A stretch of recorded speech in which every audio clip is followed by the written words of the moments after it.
Up one of our heavy work days, what we are typically our Wednesday practice, and it's good to see a lot of our guys have gotten healthier. Probably the only one of our players that has had a difficult time returning from injury is Tony Brooks James. But aside from that, we feel that the guys that had been nicked up during the course of the season will be able to play for us on Monday night or Monday afternoon, I should say. A couple guys went down with the flu or whatnot, but nothing serious, nothing that we feel is going to hold them back from game day. But overall, just really appreciative of everything, the way the bowl representatives and committee have bent over backwards to really make this a really enjoyable stay, a very, I would say, just easy transitions from the practice fields to the facilities to making sure the hotel's done an unbelievable job providing meeting rooms and space to be able to walk through and review what we need to as we game prep for Michigan State. So all in all, it's been a great experience, and we're getting closer to game time now, 72 hours out, a little bit less, and important obviously for our guys to really start zeroing in on the task at hand and understanding the challenge that we have. All right, we'll open it up for questions. Just state your affiliate and your name and fire away.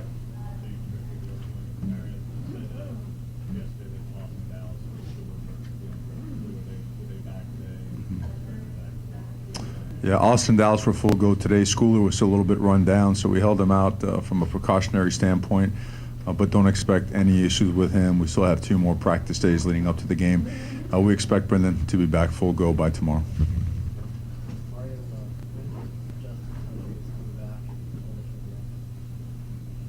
That's top secret now. That'll never come out. But obviously a tremendous explosion of just emotion and gratitude for him, his family, for their trust in us and confidence in us to continue his development. And he has set some really high goals and expectations and standards for himself. And it's our obligation to make sure that he achieves that. He reaches, those expectations. And a big part of it is, of course, his teammates, in the program and everything he grew up loving and believing in. So, but in terms of the actual date, like when I knew, I apologize for that one. I can't let that one out. But it was totally his decision. We provide information, and just proud of him for just doing what he feels is the best for him and for his future. Mario, when you talk about his improvement, where do you see that needs to go within the college ranks within another year? I think what every quarterback has to do. Every quarterback will always want to continue just having a full grasp and understanding of everything that's done on offense. By the time a quarterback's a senior, you want to be like an offensive coordinator where he could call it himself, and he's fastly approaching that. As it relates to, we've talked about it before, the way he can handle and manage and turn protections, the way he understands when we are or not in an advantage run or a protection that's a little bit short of what it needs to be able to have a successful play.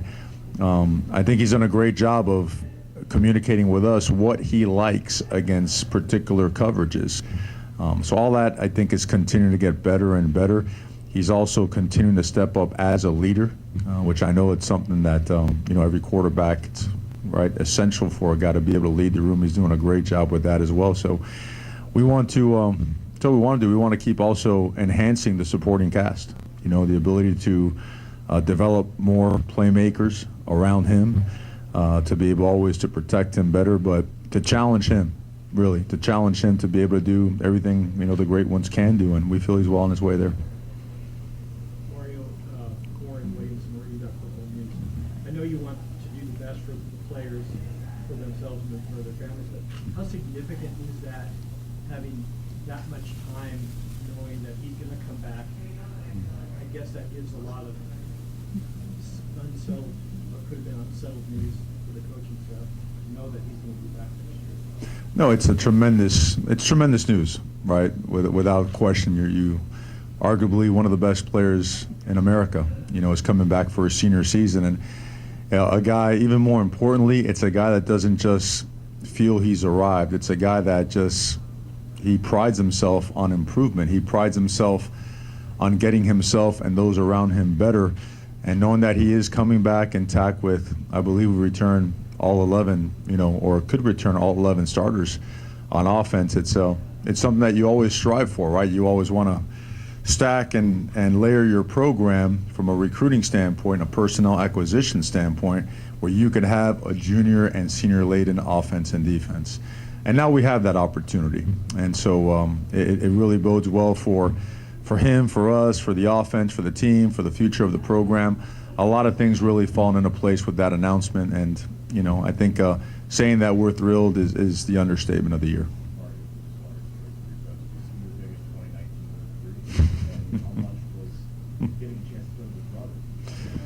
Well, I mean, I'm sure it plays into it. I know I had a chance to play with my brother back in, you know, like 4, 5, 6 decades ago, and it's a big thing. I know it's something that you take pride in. It's something that you do dream of. I mean, it's really special. But you know, it's something that I'm sure there's a lot of factors that go into his decision. And, you know, you're talking about a super high IQ guy, you know, a guy that, you know, magna cum laude Mensa type of guy. He is that. And so plenty of went into his thought process and very analytical. And so, you know, I don't know if I answered the question, but I think, do you know which direction I'm kind of heading the thing? We're pretty fired up. Coach Matt Tyro, KWBA, bringing in the recruiting class that you have, the best in Oregon history, talking to the Pac-12. To what degree do you view this game against such a good defense, overall great program? To what degree do you view it as a way to show these recruits exactly how you're supposed to execute in big time games? Well, I mean, we're fired up about that because honestly, that needs to be the expectation at Oregon. You know, one of those classes is fine, but you need to put 2 and 3 and 4 together to make the team what you want it to be. And that was a lot of times at the previous place I worked at, people often ask, so what's the secret sauce? Well, the secret sauce was stacking 6 number 1 classes in a row together. You know, it makes yourself a different team. But I think that the recruiting season is a little bit different. It's completely apart, I should say, from the regular season and postseason play. I think that this game has absolutely everything to do with our team and our culture. Understanding that, you know, we've elevated in several areas this season in the program, and we have to take a significant step on how we play, the type of football we play when we're on the road, particularly against a team like Michigan State. Understanding this is not a top 5, a top 10 defense against it. This is the number 1 run-stopping defense in America. And the pass defense isn't very far behind. I know sometimes the statistics might get skewed because one side does so well, but they're one of the top defenses in America, period. And by far one of the most physical teams you'll see on tape. So this, the game itself, as opposed to the recruiting side of it, this in itself is its own entity. This is something that, you know, we have to show that we are capable of going on the road against an opponent like Michigan State and playing the brand of football that we want to play and be the type of program that we want to be. Mario, Matt, one thing from my list, I mentioned the run defense. When you watch the film, what do you see that causes the system? Well, they do everything that a top run stopping defense has to do. Number 1, they're big and physical up front. And what I mean by that is they play with great pad level. They play with a flat back and get their hands inside, and they knock you back. They don't allow guys to get pushed on their defensive linemen. Partly that is personnel. The other part is just great coaching and technique. The second part is those linebackers are experienced, well-coached guys that are also physical. I mean, their footwork and the way they mirror the back, they're almost simultaneous in terms of the way they react along with the back's footwork. They literally mirror the back, his track, his angle. So they get downhill in a hurry. They're taking you off of double teams quickly. They mix in their pressures, and they do it in a fashion where they disguise it so well that it's hard for those big guys to get a tip that they are coming with pressure. So they'll catch you a step short, an angle that's off a little bit, and all of a sudden there's penetration, and you're in 2nd 11 and 2nd and 12. And they did it to everybody they played against, whether it be Ohio State, whether it be Penn State, you name it. They've had tremendous amount of success.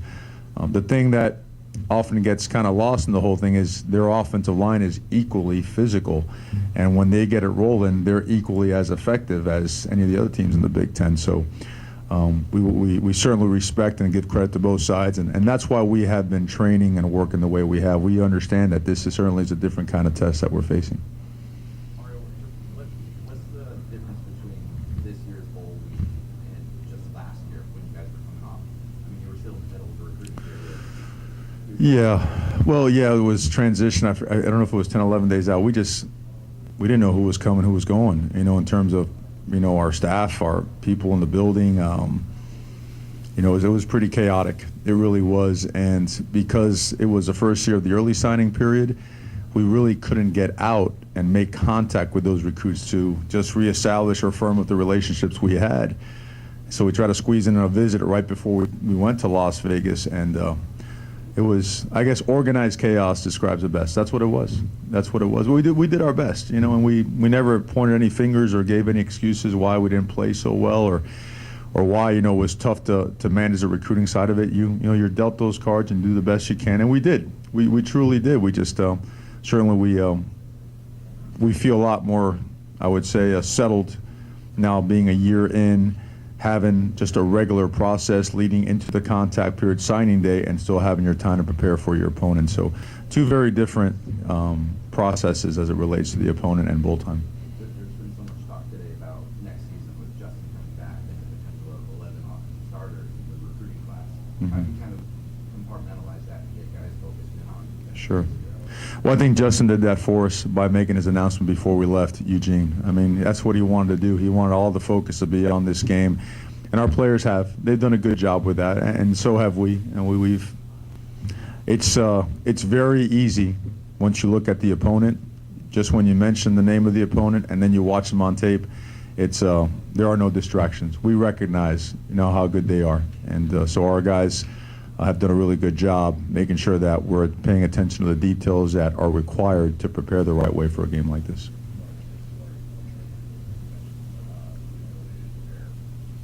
How much is familiarity from a couple years ago with scouting and preparing for the shape offensive history with Mark and everything? How much has that helped maybe in the last couple of weeks? I mean, there's some carryover, but a different personnel, right? You know, and certainly we have different personnel than what we had at, you know, when I was at Alabama. So there's some familiarity. I mean, you could lean on some of the stuff that you've seen in the past just to understand what they're doing from a schematic standpoint, just a base philosophy standpoint. And just like they have, we have so much time now to watch film that you're able to go back 2 and 3 years and just see where the overlaps are, to see if it's a consistent theme schematically, a consistent theme philosophically, and there's some carryover, but I don't think it's a game changer or a deal breaker as it relates to game planning them for this year.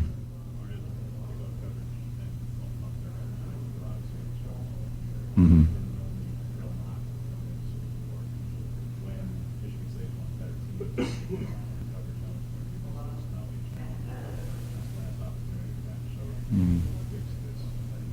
About kickoff coverage and punt coverage, without a doubt, and it all starts with ball placement.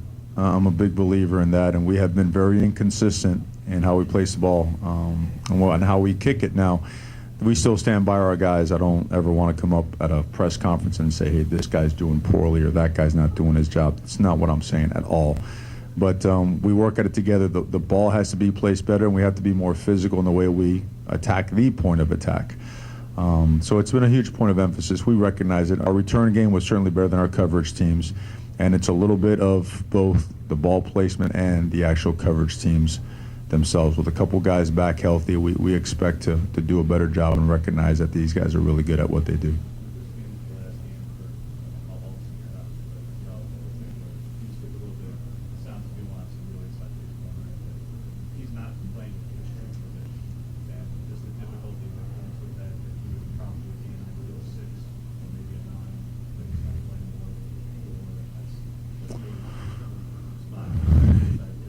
Yeah, you know, at times, I mean, I think those guys, once they go to the next level, they're going to be asked to do a couple of different things, and I recognize that. He's, you know, 4 eyes, you know, the 4 eyes that you see at the next level are in the 320 range or whatnot, right? 6'6", 6'7", and he's just so strong, and he's so versatile, and he's so athletic that he's been effective everywhere we've put him. We've put him as a shade. We stood him up as a nose and pass rush sometimes on third down. We've done a lot of things with him, and we just think he's that kind of a player that, regardless of whether he fits the mold of that position or not, that we have to get him on the field and play him. And sometimes, even if it doesn't quite fit the specs for the position, but he's been really effective, and we've been extremely pleased with everything he's done.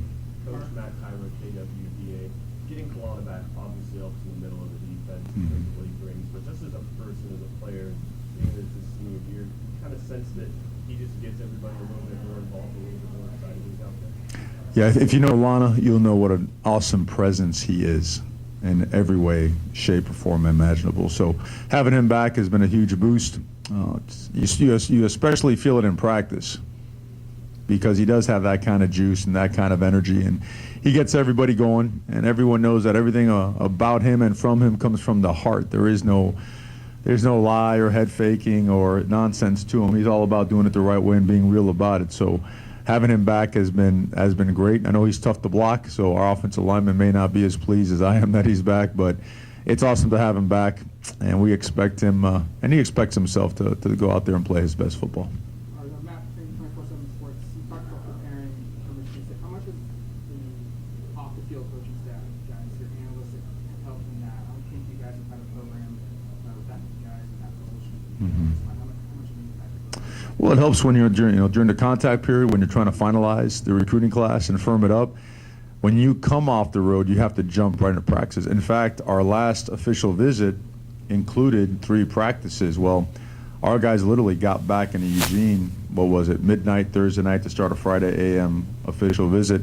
And the analysts and graduate assistants had done a great job of getting ahead and breaking down to be able to present the opponent to us in detail to, so to speak, ramp us up a little bit more quickly in our preparation. So no, they're ultra valuable.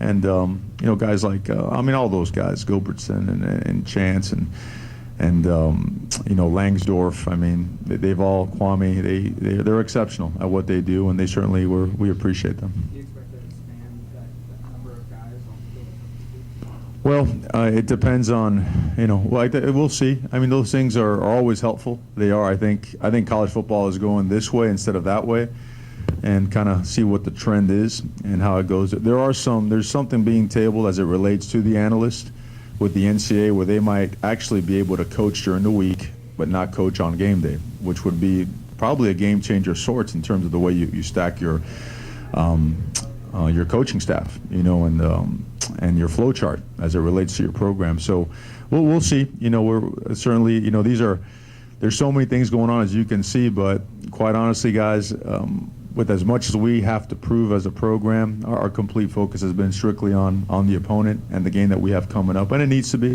But those things, as soon as the game is come and gone, then we'll jump all over it. One last question for Coach in the back. Coach, I asked Coach D'Antonio about your past history, and if you guys had met. He said you hadn't until this trip.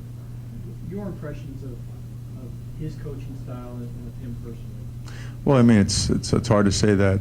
I think everyone's followed Coach D'Antonio and what he has done, and I think his teams have always embodied what he stands for. It's not difficult to see. They're always going to be disciplined, physical, tough, and work hard and play hard. And he's at obviously a very well established and a great institution where they attract major league talent. So now all of those intangibles are matched with high level personnel, elite personnel. So it's a heck of a combination. I had the opportunity as an offensive line coach to coach against them in 15, and you know what? Yeah, the score is not indicative of the type of battle that was. I think we just happened to have a couple really fast guys outside that made some plays, but all the respect in the world for Coach and his program.